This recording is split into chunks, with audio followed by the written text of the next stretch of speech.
Hampo tayo. Sarap ang magkakaluto mo. Bumabalik mo din kahit pa paano ang panlasa. Kaya ako nagkakakain ng mga asin. Kailangan ng vitamin C. Kasi nakikita ko sa mga comment tayo nung nagdala si Doc. Doktor ba ako lang. Actually, isa sa mga parayo ko yung Si Doc. Ayaw nga pala. Baby Doc. Hello po mga kadilag, magandang araw po at welcome back sa aming YouTube channel. So for today's vlog ay mabuti na po ang aking pakiramdam at yan, bali ako po ay hindi na nilalagnat tapos ay nakaligo na din po ako. Ako po ay may ubo na laang at saka sipon pero parang pawala na yung aking sipon. Yung ubo na lang po talaga. Ayan, so bali ako po ay halos 3 days na narito lang sa bahay, hindi nakakalabas. Dahil nga, ako ay nagkalagnat.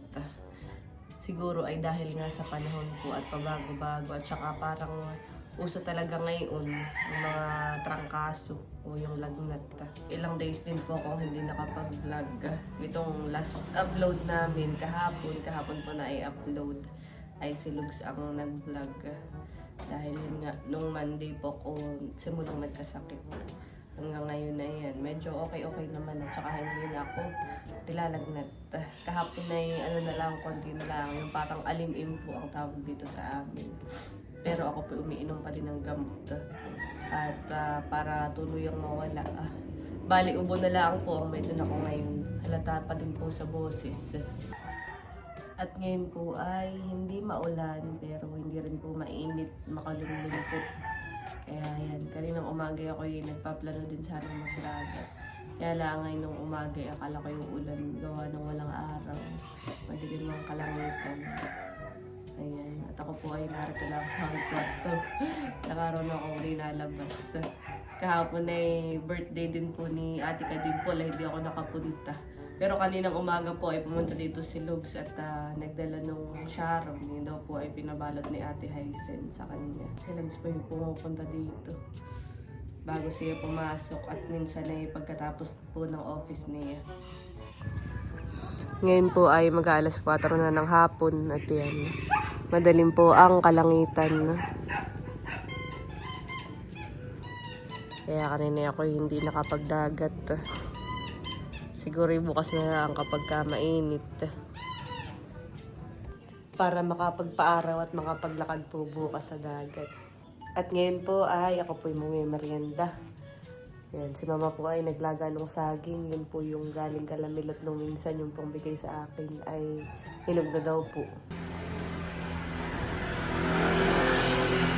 Lumabas po ako dito sa may harapan ng tindahan mga kadilag.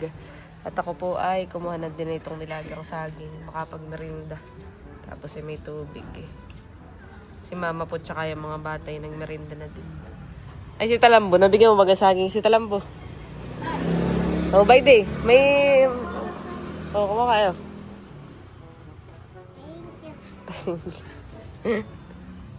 Nasaan ang iyong beshi? Ubos na ang saging mo mama.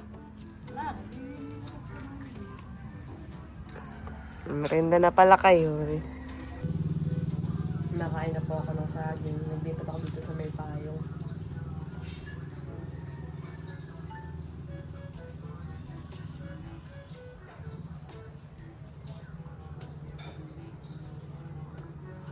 At medyo hapon ng mga kadalag. Hindi naman naampun. Para may pandong. Mauna yung mga bata. Matapos mag-ano lang sa merienda.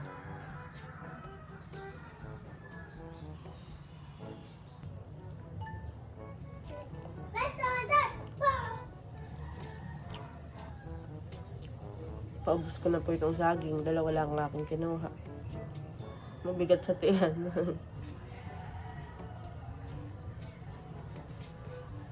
Much later. Ayan po mga kadilag at ngayon po ay narerito si Lugs. Ayan, after office. At ako ay medyo okay na. Okay na ako, Logs. Ubo na lang ang mayroon ako. Saan mawala na So din. ikaw ay laging vitamin C, magkalamansi. Yan. At ngayon ay ako ay papasama sana sa iyo sa Talipapa para bumili ng kalamansi. At bibili na din ako ng gulay na panglalahok ko dun sa pang-ulam ngayong gabi. Okay. Para makahitog ng sabaw. Dito ka na din kumain. Sige. Let's go. Let's go. Narito na po kami sa poblasyon at bibili na po ng gulay si Cadillac sa Talipapa. Magkano po ang mustasa? Mustasa po. Sa mustasa po, magkano? Ito pa yung ganito. Per guhit. Per guhit.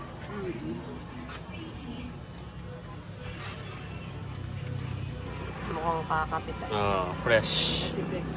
Parang pagpagpag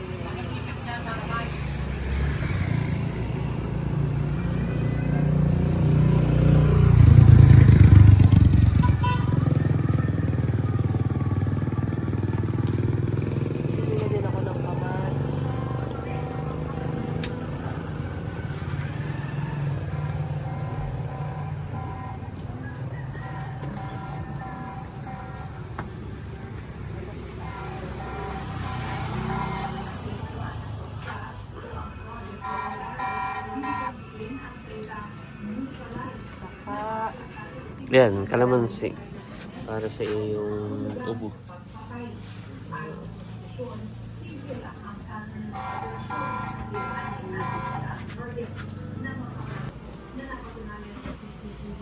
Dito nalag sa akin. Yan, nakabili na po si Cadillac.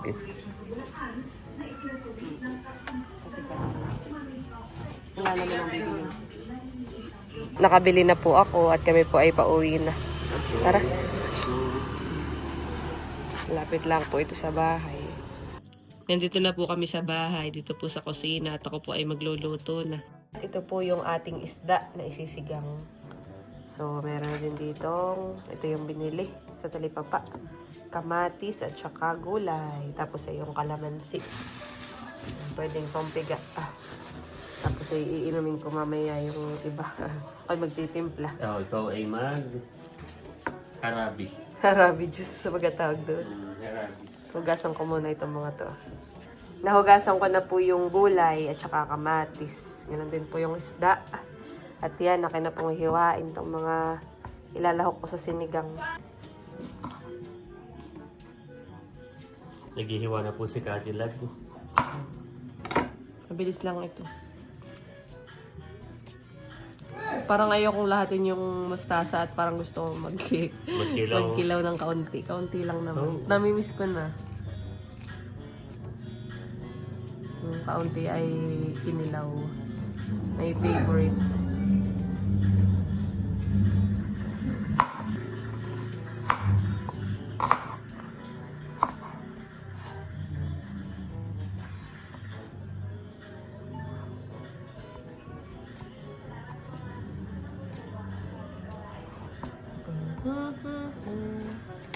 Tapos, mustasa.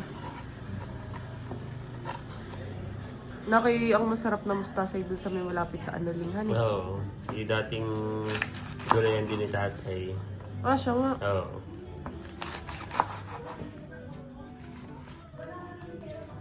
Mga ganitong buwan nga ang madaming mustasa at saka picture. Yung konti ay ating iaan. Pangkilaw. So yan, at ako po ay nagsaklang na nitong tubig. Yan ang pakukuloy. Nalagay ko na din po itong sibuyas. Tsaka itong kamatis. Nalagyan ko na din po yan ng asin. Pakukuloyin lang bago ilagay yung isda. Tsaka pang-asin. Habang pinapakuluan ko po muna yung tubig, sa sinigang ay akin ang ihiwain itong aking pangkilaw.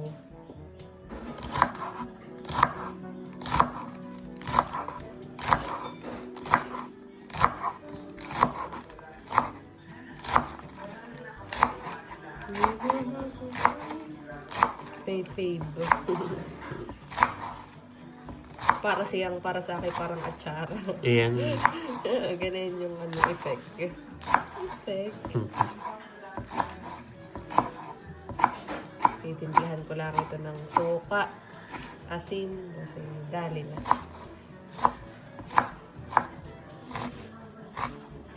So yan, at kumukulo na po. Bali, lalagay ko na ito ng isda. Sasabay ko na din po itong mustasa. Yan, ilang peraso lang. At yun palang dalawa ay kumain na. Si Bibi tsaka si Indong. Mama na lang, di pa din kumain. Yan.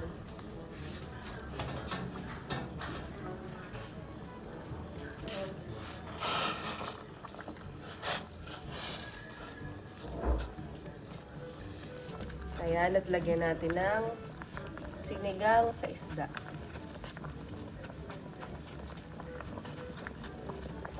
Kunti lamang. Ang asin. Luto na po ang sinigang na isda.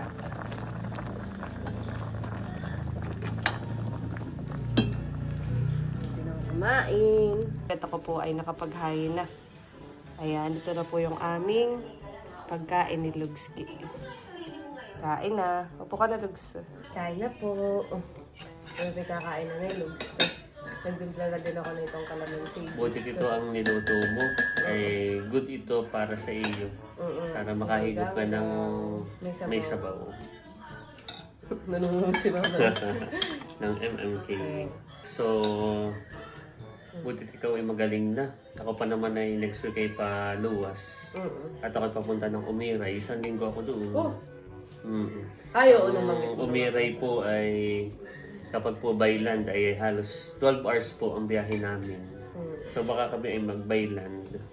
Tapos kami po, ako po isang linggo doon dahil kami ay magpe-permitting sa mga business owners sa Barangay Umiray. So ayun, kaya maigi na rin, kayo magaling na rin. Kahit pa paano ako hindi na masyadong mag-worry. Thank you, Logs. Isda ako naman.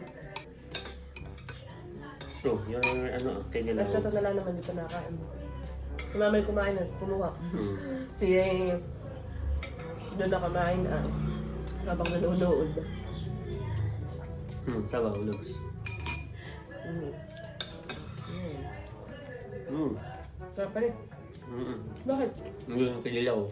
Ah, tinik Mama. Oo, sarap. Dala. May favorites. Kanto salad. Sarap ang magkakaluto mo. Bumabalik mo din kahit pa paano ang panlasa.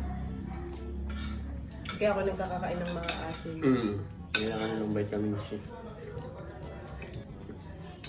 Kasi nakikita ko sa mga comment tayo nung ako nagdala si Doc. Doktor Paco lang. Actually, isa sa mga parayo ko yung Si Doc. Ay, oo nga pala. Baby Doc. Si Milot naman ay Baby Doc. Pero ikinuha sa akin din na Baby Doc. Baby Doc, Baby Doc. Yung baby ka pa. Bakit? Siyempre. Alam ko, Saka parang ako na, alam ko na. saka ako na sabihin sa'yo kung bakit na aking ano. Parang narinig ko na. Pero Baby Doc yun.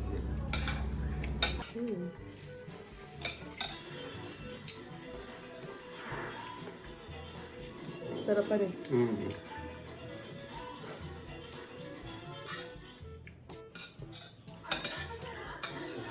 Pero parang nakita ko din sa balita ay flu season ngayon. Ano eh? Lalo na dito sa atin, ang lugar kung saan laging umuulan. Oo, lagi po dito maulan sa amin. Yan po minsan hanggang March 5. Oh. Sa amin po ay Pero wag hindi naman uso ang amihanin. Ang tawag po sa amin dito ay bagyo-bagyo.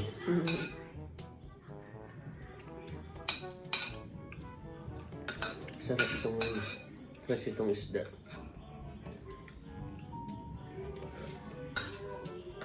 May sipon pa din pala ako. Pero yun ay mawawala na. Kasi lagi lang mag-oregano, magkalamansi. Oo. At ayoko din namang mag-ano sa gamot. Lumay kayo din. Tama.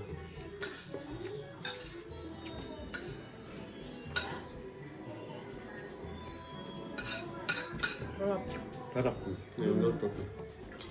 Tapos na po kaming kumain. At yan, may saging. Saging muna. Isa po kami ni Lugs. Thank you. Sarap yung luto mo. Nagustuhan mo. Kanin pa. Okay na ako. Okay na din eh. Nagda-diet ka din na. Ayan, at pagkatapos pong kumain, now watching MMK Marathon. Yung mga old videos. Maganda. Nahahawa ka na kay mama. Magaganda mo din nun. Mga drama, mga Kaya bitaw. nga. Pag di ka naman napaiyak, kayo ang mga... Masikalo, si Iyo. Na kaya siguro ako hindi pa pinapanganak ng movie na yan. Char.